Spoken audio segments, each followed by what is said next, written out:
Few piano pieces are as emblematic and relaxing as Satie's Gymnopedies. They come in a set of 3, very similar in their musical conception of a core idea, but with slightly different individual manifestations of it.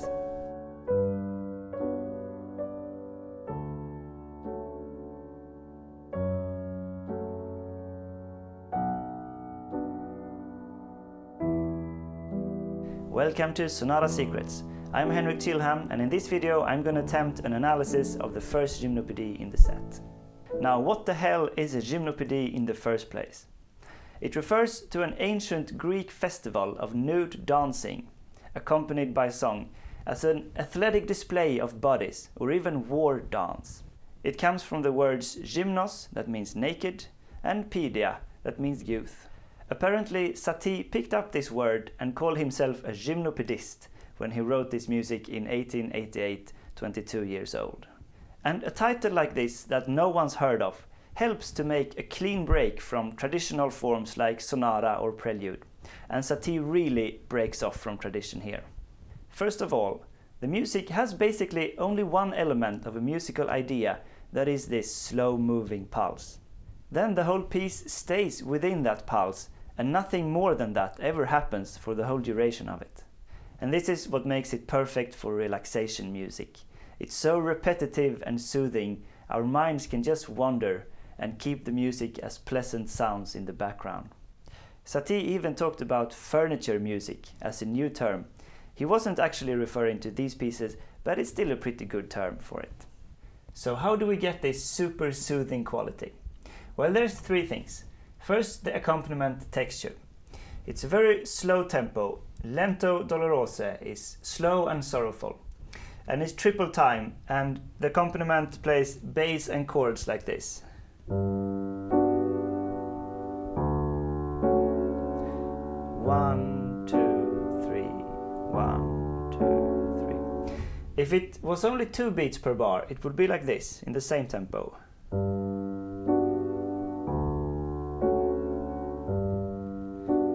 And this is moving forward a lot, but by 3 beats per bar, we're coming to a rest in every bar on the second beat. 2, 3, rest. And then the melody enters, slow and steady notes, a quarter note each.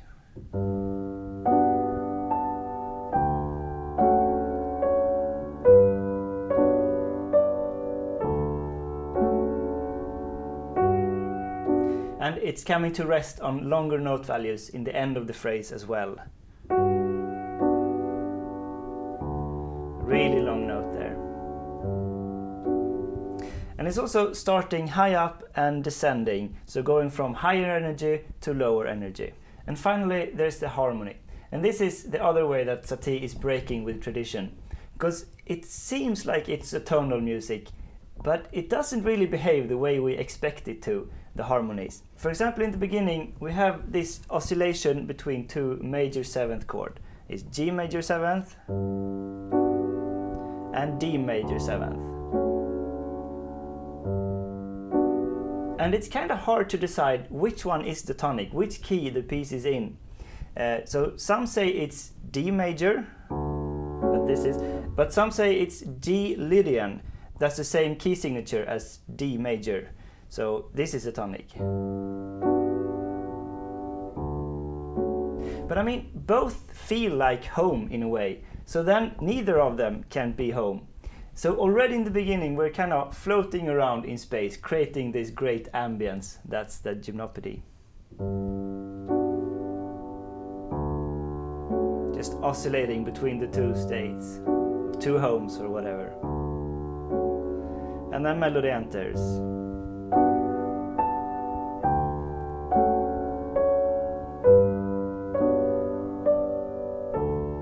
You get so relaxed to this. Slow down the heartbeat just by playing this. Then we get the exact same melody again.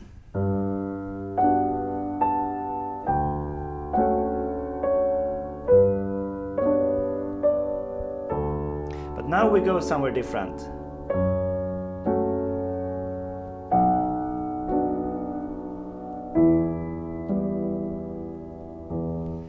I'm going to attempt a functional analysis of this music, even though the functional system cannot really hold this music.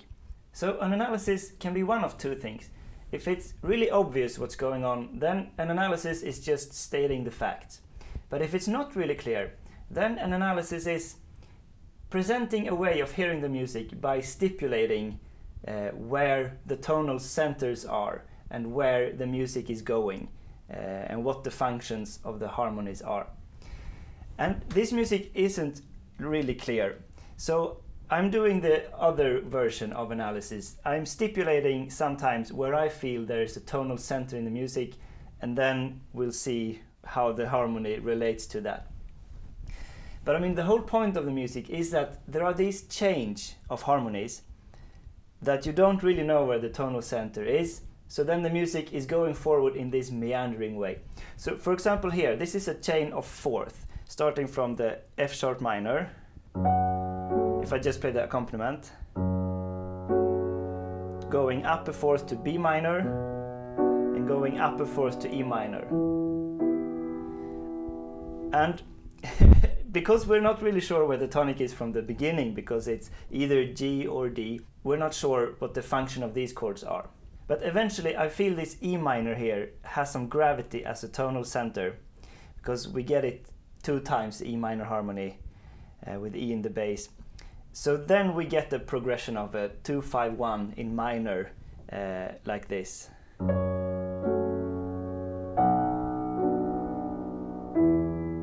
If we feel this E minor as the tonic center.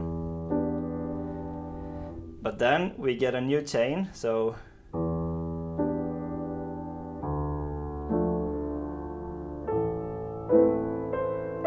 and here I feel this A minor as a new tonal center. So then the progression would be the E would be a 5 in minor, and then going down to a 4, and then to the minor tonic of A minor.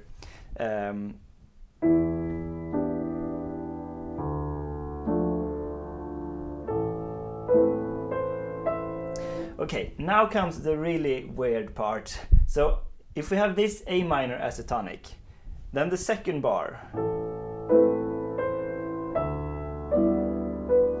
So the bass is going up a fourth again from A to D, but it's not a D chord at all, because it's a D with the D in the bass and the E minor. And this kind of breaks it apart, because it's neither a D minor or an E minor.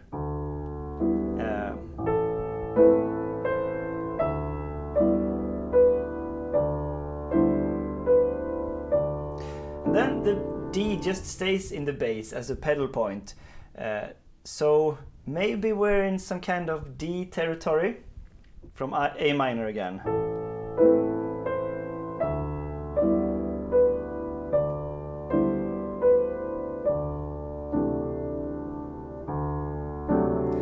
This chord, this is like the only time we get a clear dominant feeling of a chord, because this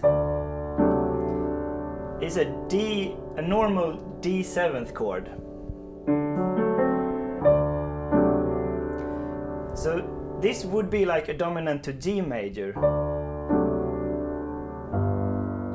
That would be a tonal way of music, but Satie isn't doing that. So we get the dominant feeling, but then he changes the F sharp back to the F natural, so we're back to the previous thing.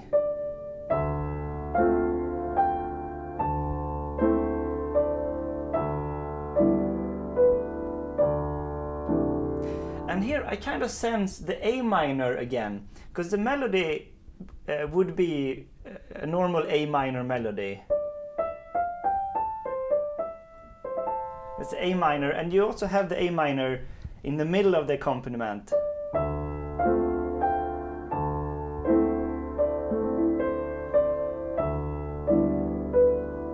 And here again. But we still have the D as a pedal point, which is changing the overall feeling of it. So it's not as easy as A minor.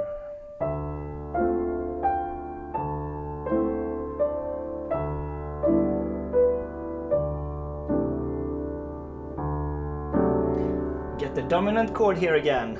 It could be, but it's not. And here we get,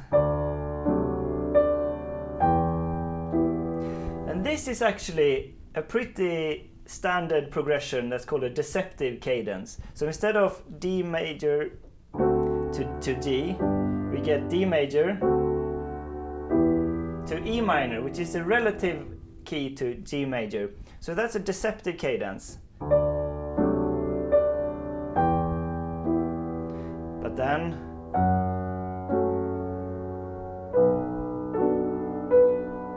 now we get our chain of fourth again, so F sharp, B, E.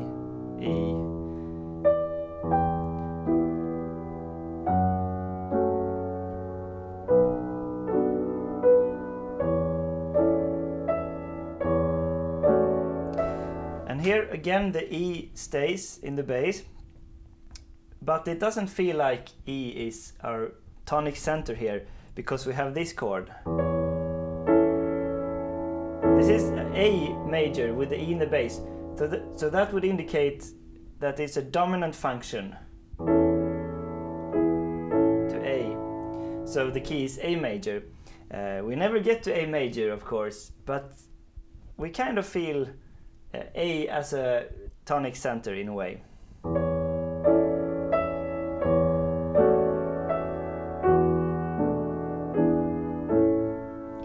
Okay, now the G sharp is not there, I just played it. It's G natural. So we end up on A, but A minor, and A minor 7th. So here we have the chain of fourth again, from E, A, and then moving on to D and G.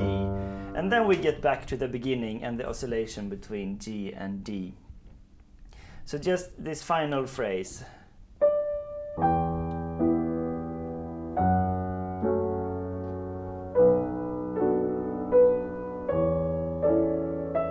I kind of feel this B minor as a bit of a tonal center.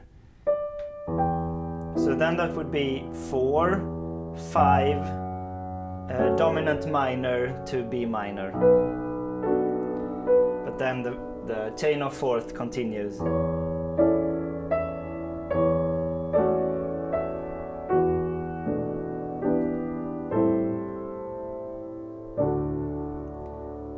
And G major 7, and we're back. So it's all the time moving on in this weird way. So anyway, now we get a full repeat of this melody until the last phrase. So the last phrase is different. So let me play the phrase before that.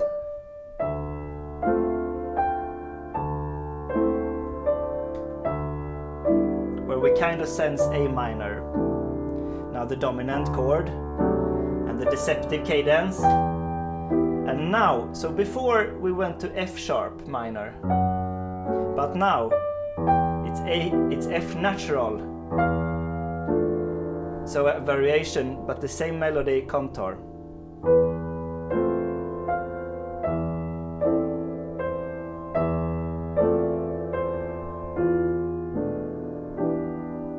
And the same A and D, but it ends in D minor.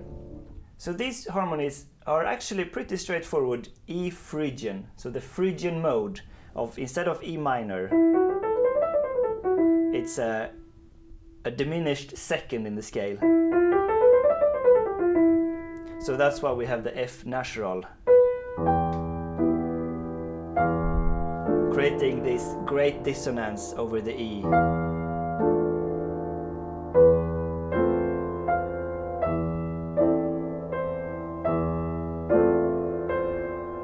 Here it's so pure, the Phrygian second. And now when we get to our fourths, the E to A to D, now we keep the F natural instead of F sharp, so that's why we get D minor as the ending chord.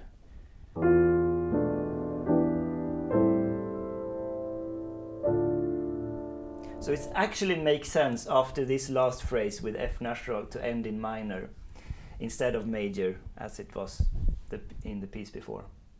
So all the chords fit together one by one and keep the illusion of being just standard nice soothing harmonies. But when we see them as longer progressions, the tonal center shifts around all the time and the music moves forward in this meandering fashion, shifting its shape in different mode and tonality.